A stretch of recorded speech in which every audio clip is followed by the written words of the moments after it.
Hey there, folks. It's the E-Man here, and I guess today I wanted to talk about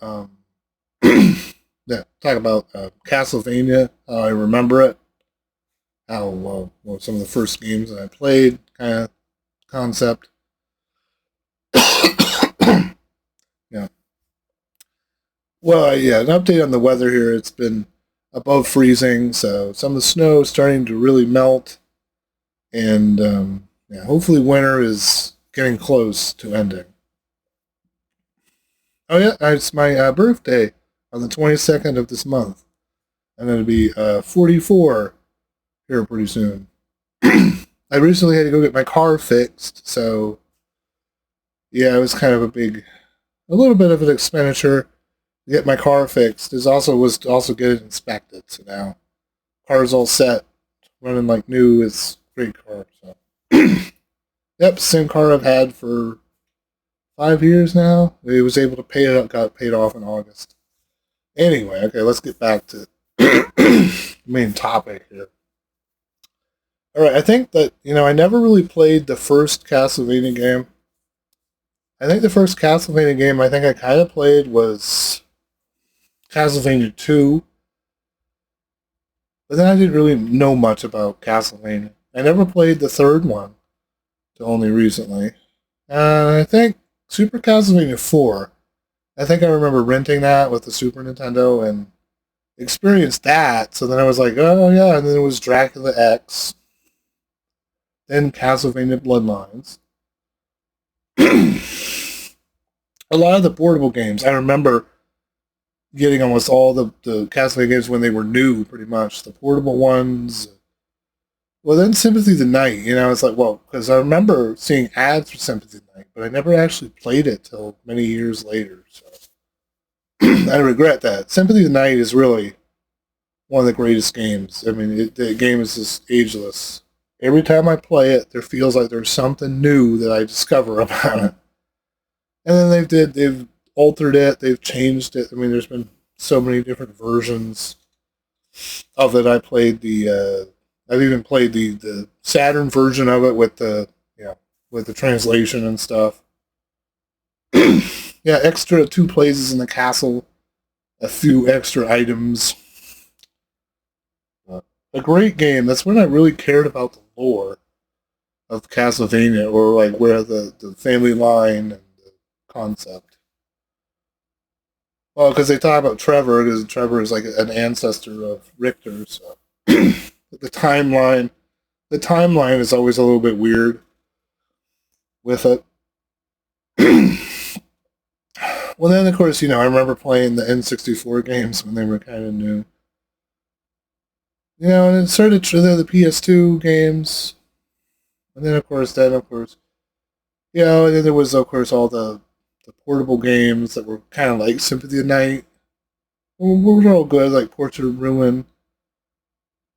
Like I said, Castlevania Bloodlines. I remember renting that from Blockbuster, and I was a Sega kid, so I kind of knew about that game for a while. I didn't have a Super Nintendo till much later. So yeah, a lot of games I played because I rented them. I was able to rent a Super Nintendo. I think back at Movie Gallery or one of those rental places. Yeah, there's a few games I was always aware of that I had played, but Symphony of the Night was a big one when I was able to finally have that on the PlayStation and play it. I think I still have my original copy of it somewhere. Anyway, well now we've kind of come full circle. I do hope that Konami releases a collection of the 3D Castlevania games, because some of them are a little harder to play. Some of them you need, unless you have a PS2 or emulation, you're probably going to have a harder time trying to play it or playing it on anything else. Because Curse of Darkness was on the PS2, that was on the Xbox, and we had that mobile game that just focused on Alucard and something, Gilmore of Souls, which is a little bit interesting. Like a book, magic book, and you can like all these things are alive inside the book, and you have to go, Yeah, and someone's trying to use the Gilmore of Souls, trying to resurrect Dracula, and you have to figure out what's going on. Some secret order of people call in Alucard to help them figure out what's going on with it. Yeah. Kind of cool. As I said earlier, they could be an entire animated series just focused on Alucard. Since Alucard is immortal, he's seen all the Belmonts come and go, so you have a bigger idea of what the family line is. Or this new Castlevania game takes place 20 some years after Castlevania 3 Dracula's Curse. And it's like, Trevor Belmont is getting old. The King of France has called him to France because Dracula's castle has appeared somewhere near there or something. But we see this younger protege, like, wielding the whip. And it appears to be a woman. So I was thinking maybe this could be Sonia Belmont, or maybe this is just their way of trying to resolve some plot holes, or explaining how the family line transitions to the next realm of Belmonts. Trevor is old, so I don't think you really play as him, but I don't know. I don't know of any other characters you play as. Most of the gameplay we only saw. It appears to be a woman, so I don't know if it's Sonia or it'd be a whole new Belmont or something, but maybe in the look of Dead Cells, so yeah, I mean, it does look kind of iffy. I don't know, but if it's a way to get the foot in the door for the series to come back, then I guess we'll just tolerate it. But yeah, just tolerate, because I don't think it was ever a full. Well, I don't think there's a lot of an explanation in what happens to a lot of the other Belmonts after they fight Dracula. Well, Simon, we know that he fights him one time, then in the second he has to fight Dracula twice. Christopher had to fight Dracula twice. I guess Richter fought Dracula once, and then a whole other fiasco happened. Yeah, but with Trevor, it was like he defeated Dracula, but there's not much. Well, a lot of what I've heard that have happened to Richter Belmont was that he he was killed trying to go hunt some creature or something. Like he fell in a cave and died or something. That's what I heard. Especially Richter Belmont made sure he had multiple children so they could carry on yeah, he really focused on carrying on his legacy. So he made sure there was many offshoots, many different relatives would become to exist because he had multiple children all over the place. So make sure there's always going to be an heir, because he wanted to make up for what had happened with being possessed in Sympathy of the Night. But with Trevor, we don't really know. It's like it was the end of it. I don't know if there's ever really a hint what happened to Trevor. So maybe this is going to explain to us what happened to Trevor. Who carried on the line in between Trevor and some other Belmont. So I'm not sure. I think Trevor was before Simon, or is he after Simon? No, I think, because I remember Castlevania 3 was technically a prequel because Trevor was before Simon. So maybe this goes from Trevor to Simon. It shows us what happened in between that. Well, no, because then I thought that Simon's father was Christopher Belmont's son. So, yeah. And of course, Sonia Belmont, she was originally supposed to be the first Belmont before we had Leon Belmont. Yeah, so I guess, yeah, I should have explained that the one of the PS2 games, Lament of Innocence, supposedly kind of shows us like the beginning of the whole legacy of the Belmonts and stuff. It's supposed to be Leon Belmont. You probably have heard his name or seen his picture of him in the animated series. So they did reference him, which was cool, because he is the first Belmont. The first one to battle Dracula, the first one to, he was able to create the vampire killer with the soul of his beloved had to be sacrificed. She had to sacrifice her soul so that they could, essentially create the vampire killer so they could defeat vampires and other creatures of the night. The veil that Leon makes the proclamation that old Belmonts will battle the night course, yeah. Then we have an explanation that Dracula was actually best friends with Leon. It's one of those ironic things. Your best friend becomes your greatest enemy, kind of thing. And he was before he was ever named Dracula. He doesn't call himself Dracula until later. And his wife dies. He's mad, and he says to become a vampire.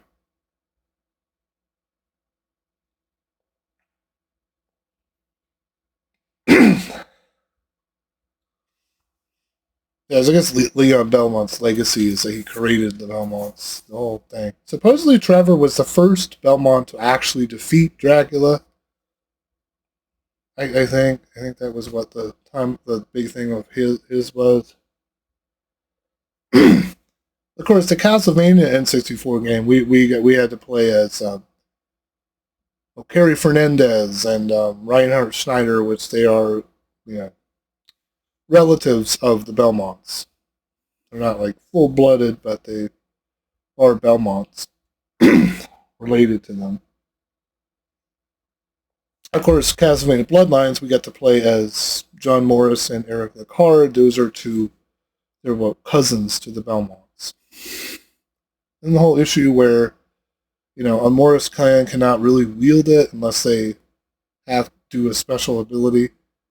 They have to defeat the spirit of Richter Belmont in order to prove that they can wield it, the vampire killer, to take out Dracula if he resurrects. Yeah, and then they have to hunt down the Countess, which I believe that's who was in the animated series, the newest one with Alucard and stuff. Yeah, Elizabeth Bartrey or whatever, like the Blood Countess. It's based upon a real person, actually, a real person from history. She was the Blood Countess that supposedly bathed in the blood of virgin maidens or whatever. So yeah. Yeah, she was of royalty, so she was able to get away with it until she accidentally killed somebody of noble birth, and then she was in trouble. Well, she wasn't executed. All of her maids and butlers were executed. She was supposedly sealed up in a tower. Yeah, she was supposedly sealed up in a tower, and she wasn't allowed to go anywhere. She was essentially under a kind of house arrest because they couldn't execute her because she was of noble birth. She was a very vain woman, so yeah. She was a very vain woman, so why they kept her locked up. Yeah, kept her sealed up in a tower, supposedly, in a castle. So she wasn't allowed to leave. Yeah, supposedly she resurrects, and then she comes to try to... And of course, she's the niece of Dracula, so she tries to resurrect Dracula, and then you have to go chase her all over Europe and stop Dracula. So there's a lot of Castlevania games where we don't even play as a Belmont, we play as one of their relatives. And a lot of times this whole thing with Richter, because he has the whip, supposedly the whip kind of like disappears, or maybe the Morris clan had the whip, because then there's a prophecy that Belmonts can't really... Belmonts themselves cannot touch the whip until 1999 or something. Yeah, I wonder if we'll get that game. I hope we would. So, that's pretty much my kind of thoughts on Castlevania and how I remember it, and my kind of thought process on how I see the whole franchise. I'm definitely a fan of it. Definitely like the idea that it's come back. I'll have to play the game really to see if I really think it's back, but hopefully it is.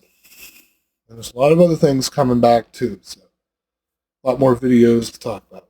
So if you like this video, please like and subscribe. Oh yeah, please hit the bell so you get notifications if I put new stuff up. And feel free to leave any comments, like with feelings or thoughts you have on the Castlevania series. Do you like the look of this new game or not? Or do you think this game is really going to be good? Hopefully it will be.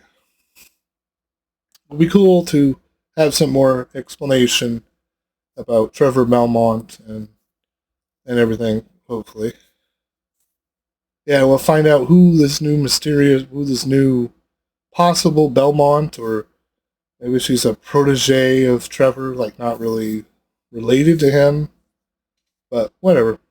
Anyway, yeah, hopefully it'll be good. I'll see you guys later. Bye.